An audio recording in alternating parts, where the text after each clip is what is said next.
हम आपको बताएंगे कि आखिर जयंत चौधरी को उनकी पार्टी के अंदर से कौन चुनौती दे रहा है। साथ ही बताएंगे कि कौन सा ऐसा शिष्य है जो शिवपाल यादव से आशीर्वाद मांग रहा है और उसके लिए अखिलेश यादव ने क्या चाल चली है। और हम आपको ये भी बताएंगे कि आखिर आजम खान ने क्यों कैमरे बंद करवा दिए। नमस्कार, मैं हूं रजत सिंह और आप देख रहे हैं आज का यूपी।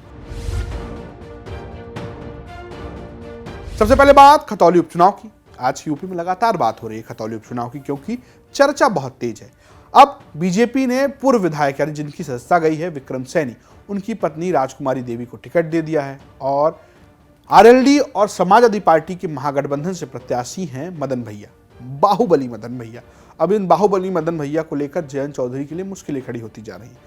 दरअसल अभिषेक चौधरी जो गुर्जर समुदाय से आते हैं, जिस समुदाय से मदन भैया भी हैं, वो स्थानीय नेता हैं और टिकट मांग रहे थे। उनका यह कहना था कि 2017 में उनसे वादा किया गया था, 2022 में वो इंतजार करते रह गए, इस बार उनको चाहिए था लेकिन दिया नहीं गया। मदन भैया जो लोनी से चुनाव लड़ चुके हैं 2 बार, गाजियाबाद है और ये चुनाव मुजफ्फरनगर में हो रहे हैं, तो बाहर से एक प्रत्याशी आरएलडी ने उतार दिया है। पैरासूट लैंडिंग की बात हो रही है। ऐसे में नाराज हैं अभिषेक चौधरी।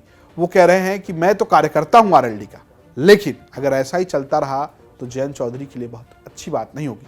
सुनिए क्या कह रहे हैं नाराज अभिषेक चौधरी।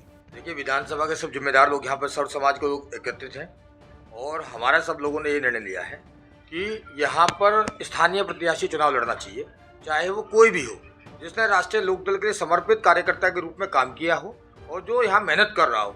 उस लोकल आदमी को, किसी को भी, उसको चुनाव पार्टी लड़ाए, हम उसे तन मन धन से चुनाव लड़ाएंगे। समय दिया गया है शाम 8 बजे तक का तय दिया गया है कि प्रत्याशी, भारी प्रत्याशी बर्दाश्त नहीं होगा। लोकल का कोई भी प्रत्याशी, चाहे वो कोई भी हो, चाहे संजय भाई हो, चाहे राजपाल सैनी जी के बेटे हो, चाहे हम हो, चाहे कोई भी हो, उसको चुनाव लड़ाएं। भारी प्रत्याशी बर्दाश्त नहीं होगा। छावा चल जाएगा आजाद पार्टी में जाने से कुछ नहीं। मैं राष्ट्रीय लोकदल के कार्यकर्ता के रूप में एक बात कर रहा हूं। चूंकि राष्ट्रीय लोकदल की कार्यकर्ता अपने राष्ट्रीय अध्यक्ष जी से बात नहीं करेंगे तो किससे कहेंगे? मैं कोई आजाद समाज पार्टी से मेरी बात नहीं चल रही, किसी पार्टी से कोई बात नहीं। तो सुना आपने अभिषेक चौधरी की बातें। ये बातें यूं हैं कि दरअसल आरएलडी चाह रही है कि गुर्जर समुदाय उनके साथ आ जाए, लेकिन ऐसा लग रहा है कि नाराजगी भारी पड़ सकती है और ये नाराजगी तय मानी जा रही थी। ये बहुत चर्चा थी कि अभिषेक चौधरी को ये टिकट मिल सकता है, लेकिन उनका टिकट कट गया है। ऐसे में वो नाराज हैं, बैठकें कर रहे हैं, समुदाय के लोगों को जुटा रहे हैं। उन्होंने एक मीटिंग की, उसके बाद ये बातचीत उन्होंने मीडिया से की और उनका ये कहना है कि जल्दी तय किया जाए। मुझे ना चाहिए किसी स्थानीय को टिकट दी जाए, वो कुछ नाम भी गिना रहे हैं, लेकिन अब देखना है कि जयंत चौधरी इस पर क्या कहते हैं। जयंत चौधरी का कहना है कि मैं भी यहाँ का स्थानीय हूँ, मैं भी यहीं का हूं। हालांकि जयंत चौधरी के लिए एक अच्छी बात यह है कि उन्हें कुछ समर्थन मिले हैं। एक और जहां टिकैत बंधुओं ने यह कहा है कि वो वोट नहीं देंगे बीजेपी को, उनका संगठन वोट नहीं देगा बीजेपी को, वहीं दूसरी ओर आज भीम आर्मी, जिसकी पार्टी है आजाद समाज पार्टी, यानी कि चंद्रशेखर आजाद, जो दलितों के वहाँ के बड़े नेता हैं और लगातार सक्रिय हैं, उन्होंने समर्थन किया है महागठबंधन का। ऐसे में जो दलित वोट्स हैं, अच्छी खासी संख्या बताई जाती है। ये माना जाता है कि मुसलमानों के बाद सबसे बड़ी संख्या यहाँ पर दलितों की है। तो दलित वोट अगर गठबंधन के साथ जाते हैं तो इसका फायदा मिलेगा। लेकिन जयंत चौधरी के सामने जो चुनौती है, वो चुनौती ये है कि वो अपनों से कैसे लड़ेंगे।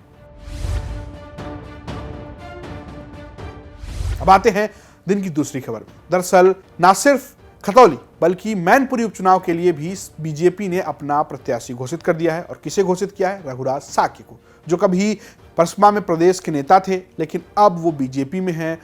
शिवपाल यादव के चेले रहे, यानी कि वो शिवपाल यादव को अपना राजनीतिक गुरु मानते हैं और अब उनको बीजेपी से टिकट मिल गया है और लड़ेंगे वो चुनाव डिम्पल यादव के खिलाफ। ऐसे में बहु बनाम शिष्य की राजनीति शुरू हो गई है। खुद रघुराज साक्य कह रहे हैं कि मेरे गुरु मुझे आशीर्वाद देंगे। सुनिए क्या कह रहे हैं रघुराज साक्य। तो अब राजनीतिक गुरु शिवपाल सिंह का कितना आशीर्वाद मिलेगा? देखिए ना, कहा मैंने ये कहा, हर बाप चाहता है हमारा पुत्र आगे बढ़े। अब पुत्र ही नालायक निकल जाए तो क्या बात है। अखिलेश जी ने जीते जी मुलायम सिंह जी को सीट गद्दी से उतार दिया। उतारा कि नहीं उतारा? जबरदस्ती अपमान किया। भाई वो जिंदा थे, हर बाप की विरासत पुत्र को ही तो मिलती है, लेकिन उसने जबरदस्ती हथियाने का काम करने का काम किया, तो अपमान नहीं किया।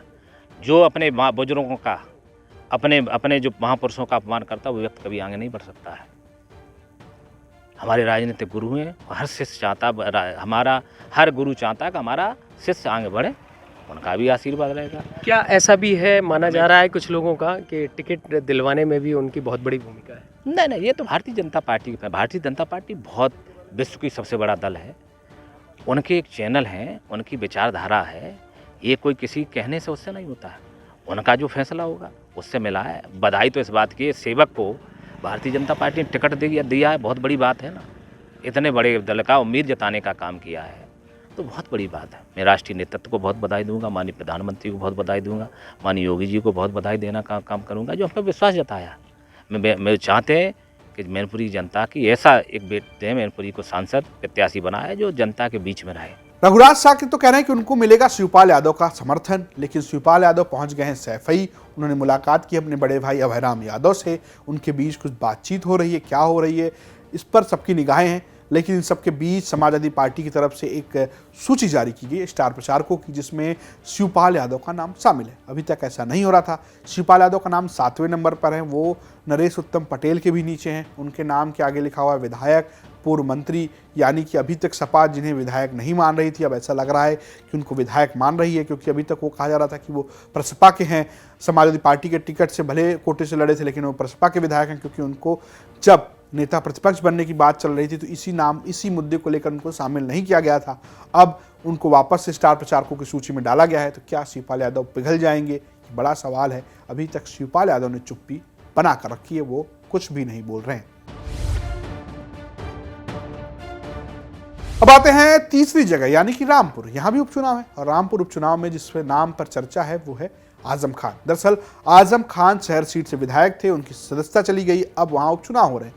बीजेपी ने उनको सजा दिलाने वाले, यानी उनके खिलाफ लगातार एक्टिव रहने वाले आकाश सक्सेना को टिकट दे दिया है। आकाश सक्सेना लंबे समय से आजम खान के खिलाफ लड़ाई लड़ रहे हैं, लेकिन आजम खान ने एक बैठक की। आजम खान ने शाम को कार्यकर्ताओं की बैठक बुलाई। बात महत्वपूर्ण थी, इतनी महत्वपूर्ण थी कि मीडिया वालों के कैमरे बंद करा दिए। यहाँ तक उन्होंने लोगों से कहा कि सभी अपना मोबाइल बंद कर दें, कुछ भी रिकॉर्ड नहीं होगा।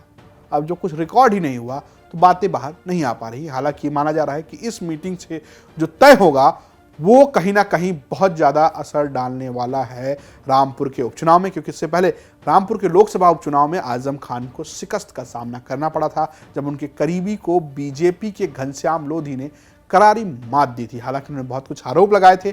अब देखना है कि इस बैठक के बाद आजम खान क्या फैसला लेते हैं। तो ये तो रहा आज का यूपी। कल फिर आपसे मुलाकात होगी। दीजिए इजाजत, नमस्कार।